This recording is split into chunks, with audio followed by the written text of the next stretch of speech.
Alright guys, it's Chatterbox Reviews, coming at you guys with my review for the Twilight Zone Season 1, Episode 4.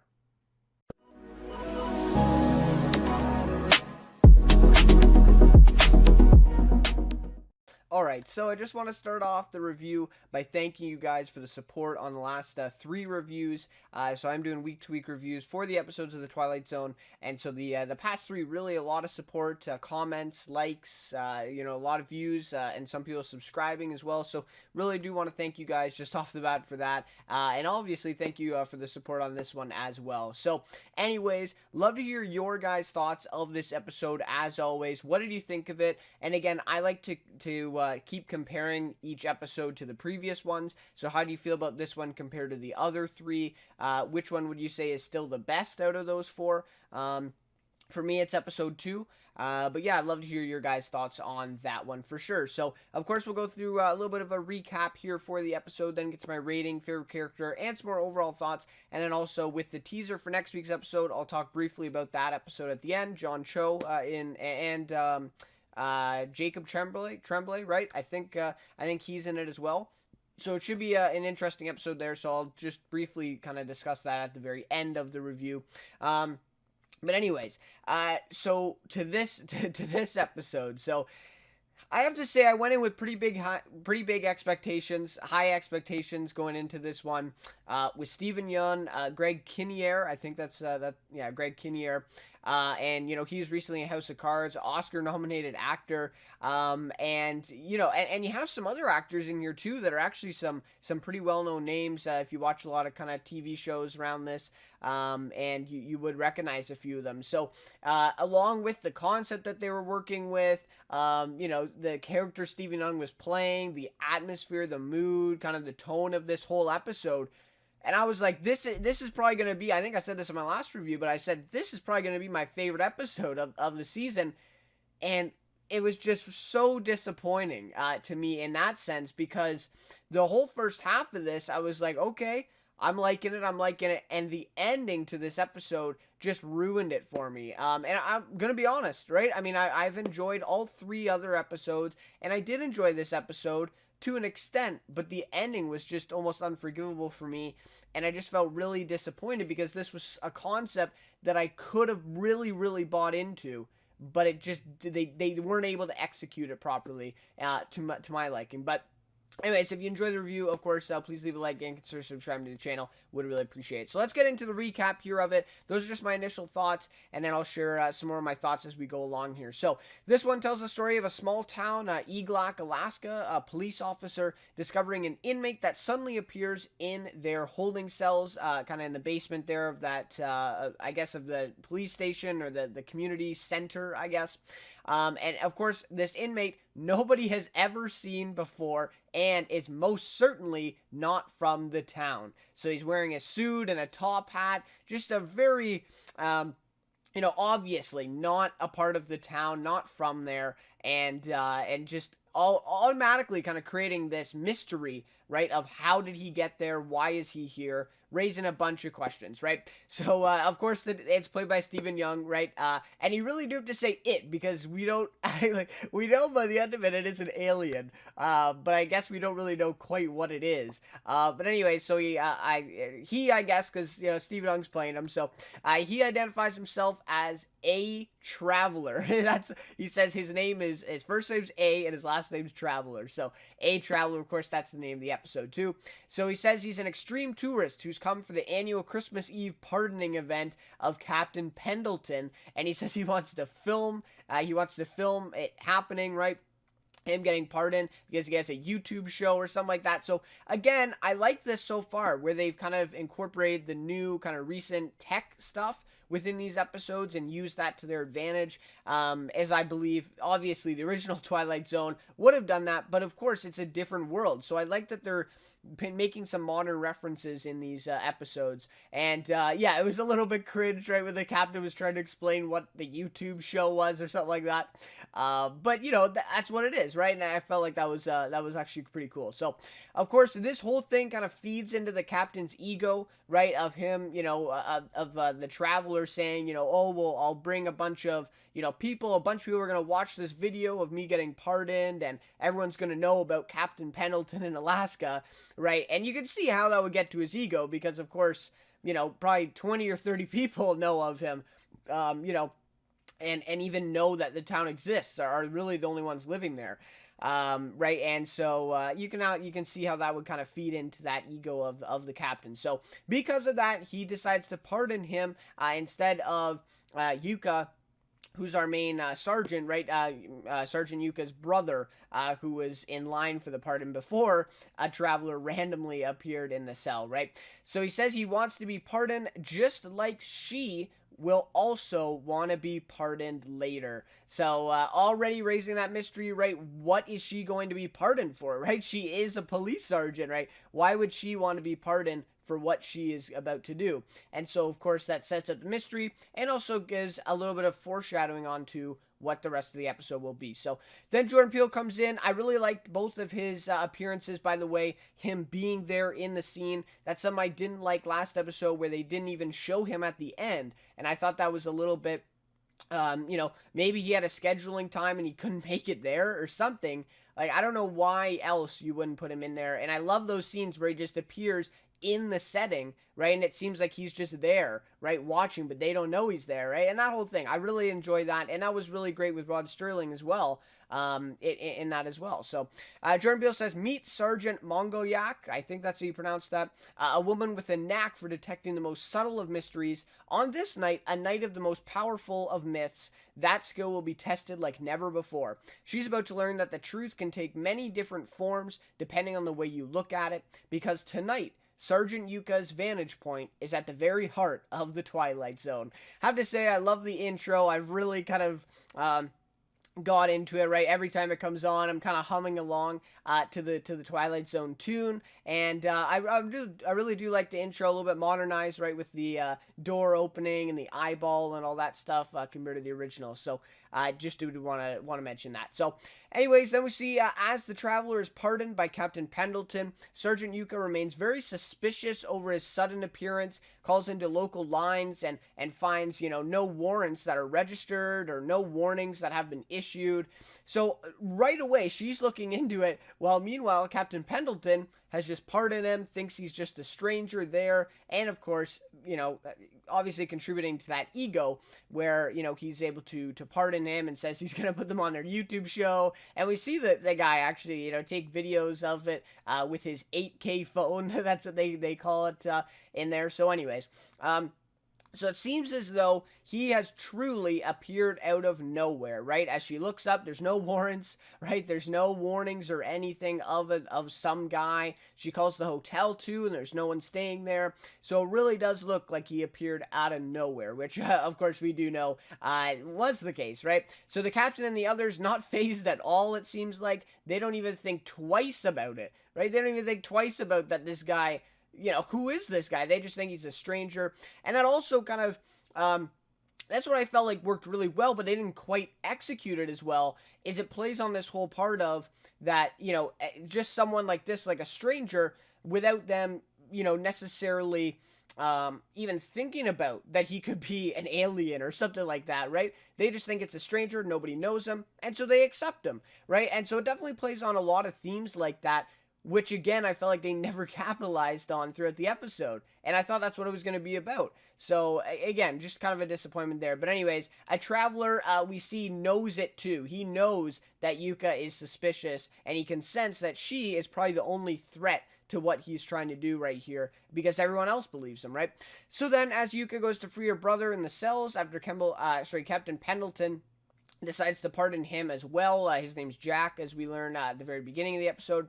A traveler warns that that Jack stole somebody's tools from their house and has it in the back of his car. So this automatically, right away, raises this suspicion, and we see that he's already trying to kind of manipulate these people into turning on each other, right? And then very quickly, he explains that he knows things about the town and the people living there. And then he starts giving examples, right? So he starts telling people secrets, right? about, building permits and stuff like that, I guess. And obviously that's going to create a rift between some of the people there at the community center at this party. So anyway, so he's telling people secrets, and just right away they begin to argue, yell at each other.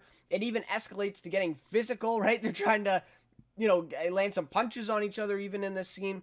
And so just very quickly, chaos ensues, right, between these people. And it was just so easy for him to do that. Just literally, like, not even, it didn't necessarily even have to be true, but it just raising that kind of, suspicion, I guess, on these other people and how they interact with each other here in this small knit community, or tight knit community, right? So obviously the party is quickly broken up and the folks are sent home by Captain Pendleton because it was getting pretty physical. So they send them all home. And again, we can see how quickly he's able to create conflict between these people as an outsider. But instead of it being over him, he makes it about themselves, which I thought was very interesting too. Is I thought that was the part they were going to play, in that they would all kind of be conflicted over him and what to do about him. But it didn't seem like that, right? They were all kind of on board. He's just a stranger. They want to pardon him. They want to do something nice for Christmas. But instead, right, he turns the tables and just makes them, the conflict break out between themselves instead of towards him. And it very quickly happens here. So anyways, I thought that was very interesting too.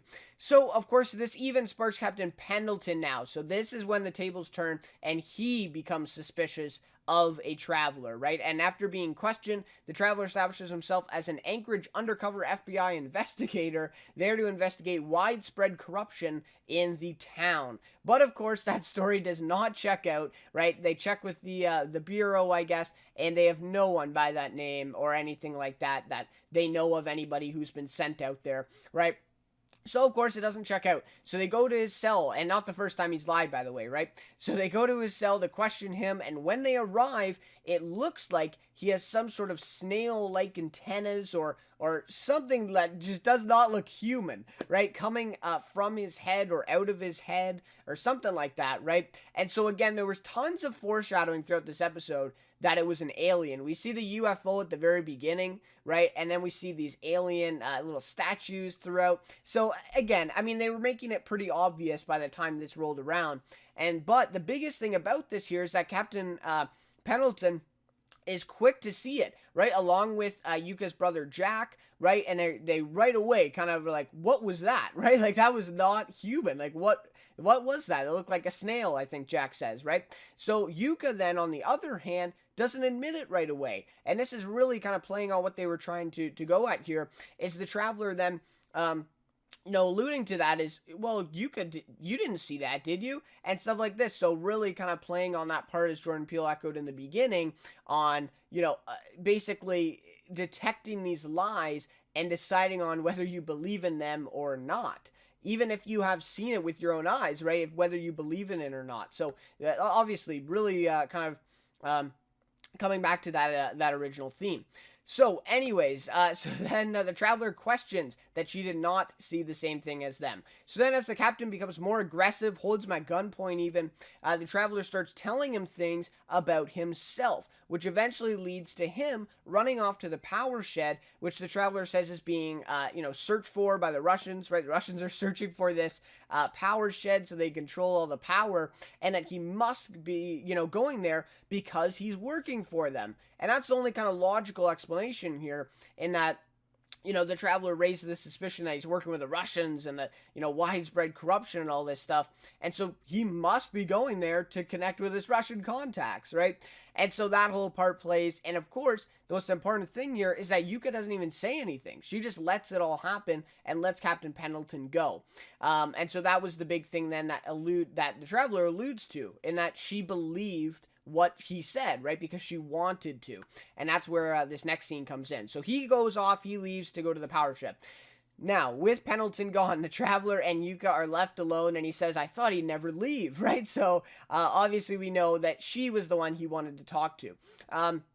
So he tells her, and by the way, that line was delivered amazingly. Like, Stephen Young was awesome. I'm going to talk about him later, but he was awesome in this role. So he tells her that he's there just to prove to everybody what she has known for all these years, that the captain doesn't care about this area, this land, or your people, and that he is a liar. So again, really kind of playing to what she wants to hear from this traveler, this, alien thing, right? So suddenly then, he opens the jail cell door with his powers, and right away, that should probably tip you off, right? Like, obviously this guy's not a human, and he's able to open up this cell door, which again is kind of the first real thing that we see as audience members, in basically confirming, okay, this guy is not a human being. He has some type of power, right? And so of course she is kind of blown away by this, I guess, or kind of taken aback by him opening up the cell door, right? So he says that this is her Christmas present. His secrets, the captain's secrets, are being revealed, and she will now become the new captain. He says this is what she has always wanted, and now he will put in a good word with his people, right? But she will be working for them. That's an important part here, and that, he's basically saying Captain Pendleton's going to be off, and he's done, right? We're taking care of him. I'm going to put in a good word with my people so that you can be our leader here of this police force, but also this kind of area, I guess, that they're taking over. So then he says that she chose to believe his lie so that it could benefit her, which again is letting the captain go to the shed and not even saying anything about it, right? Not even raising any suspicion to Pendleton. And so then, he says their invasion will be successful now because Pendleton has now went off to the shed and led them basically right to it, right? And he said, in order for them to be successful, they needed him to lead it because they didn't know where it was. So then he says, now it's too late, right? Everything is already happened. You're going to be our new leader, and this is what it is. But she says, no, it's not too late. And she runs out of the building and starts driving to find Captain Pendleton before he gets to the power shed. Now, this is where I had to watch this episode back. I watched this part back, I think, 3 times. And I think this is a major, major plot hole. And I've seen some other people comment on this as well that I've seen, very quick reactions to the episode. This confused the hell out of me. Maybe you guys saw something different. I'd love to hear your guys' thoughts. So I'm going to say what happens here, and then I'm going to explain why I think this is a major plot hole. So he tells her about the invasion and basically confirming that they are aliens and that they've come to seize the power source, and that Captain Pendleton going there revealed the location and whatever, right? So when she gets there and finds the captain, Yuka holds him at gunpoint and puts him under arrest as she believes what the traveler said about him, meeting with his Russian contacts there at the shed. But that made no sense to me, right? But didn't the traveler just come clean to her about his alien friends and their invasion and how this was all a part of their plan? Why would she still buy this lie about him working with the Russians after he just told her everything about the aliens and how they're invading, right? Wouldn't she be there to save him from the aliens now that she knows are coming? Why would she still believe this lie about him working with the Russians? To me, this is a massive plot hole. Like, what? Honestly, this made no sense. It felt like someone, a writer, took over the next day or something and wrote this in and didn't know what happened in the last scene. I don't know. That's how I felt. I mean, maybe I don't. I watched this back 3 times, this segment of the episode, and I still don't. That's what I still understand from this one. So, again, why would she still think that he was working with the Russians here if she just was told about the alien invasion and how this was all a part of their plan? To me, it makes no sense. Absolutely no sense. But, again, maybe they're just playing on the part how she was so stubborn in believing the lie. I don't know. But again, it just doesn't make any sense to me. So anyways, the captain figures that out and that she still is buying the lie and tells her that the traveler was lying. He says, it's only a lie if we choose to believe it. And that was obvious. I think that's the biggest line of the whole episode and basically echoing the theme that they're trying to go with, right? So her letting him go to the power shed because she believed the lie, or she wanted to believe the lie, and that, she just let him go, right, and didn't say anything. So again, really important line there, basically summing up the whole episode, right? So then suddenly several UFOs appear in the sky above them, honing in on their location as they have just led them right to the power shed that they wanted to. That led them right to them, right? So just as the Traveler told her, right? Just as the Traveler just said that they wanted Captain Pendleton to lead them there. And so he was lying about the captain the whole time, of course. And he told her that he was lying about the captain. So again, huge plot hole here. Big disappointment there. Because that was such a cool way of doing things where a bunch of the UFOs appear in the sky and they're just, basically figure out they screwed all this up, right? And they're probably both going to die. That's the way I looked at it. But anyway, so then now back at the holding cells where Jack finally gets his pie. That was an ongoing thing in there. And I actually liked that. Thought it was kind of a quirky, funny little kind of segment that they were going with throughout the episode. So anyways, he gets his pie and shares it with the Traveler, who we now see is an all-out green alien, right? Kind of the at this point it's become comedic, right? The kind of green, stereotypical, long fingers, big head, alien type of thing with the big black eyes, right? So anyways, obviously becoming a little bit ridiculous here, but I'm okay with that. It's the Twilight Zone. It's not kind of necessarily a serious drama at times. And so I'm okay with this. I thought it was actually kind of funny the way this played out. And of course, the aliens eating the pie with Jack. So that was kind of cool. So then Jordan Peele comes in, ends off with, and of course we know, right, Jack found out that he was an alien and, all that's out now, right? So Jordan Peele ends off with, the most dangerous lies come in the form of beautifully wrapped gifts. And on this evening, Sergeant Yuka discovered that there's no difference between myth and mistruth. She unwrapped her faithful present, far too late on this dark and silent night in the Twilight Zone. And again, I like the dark silent night. They were playing on the whole Christmas thing, so I like that as well. But really kind of nice little scene there to end it off. Probably one of my favorite Jordan Peele ones, as he's just kind of standing in the cell, and that smile that he gives. He has great on-screen presence, I will say, and charisma. So I really enjoyed that ending there to the episode. Alright, so now time for my rating for the episode. I'm going to give this one a 3.8 out of 5, which if you watch the previous ones is, doesn't seem like that low, but it's pretty low for some of the other ratings. I believe it was at a 4.5 for the second episode, or the first episode, for example. So anyways, a 3.8 out of 5. To me, and this summarizes my thoughts pretty much, right? I like the concept, the theme of the episode, along with Greg Kinnear and Stephen Young. And I will say, I forget the actress's name who plays Yuka, but this was her third project that she's done as an actress, or at least that's listed on her IMDb. And you know what? For a third project, for a new actress, I thought she was actually pretty good. Now, she was not at all on par. There were some parts in it that I just felt were kind of, they weren't that good from her. But at times, I thought, when she had to be in this episode, I thought she was actually pretty good. So I will say. But anyways, Greg Kinnear and Stephen Young obviously stole the show for me.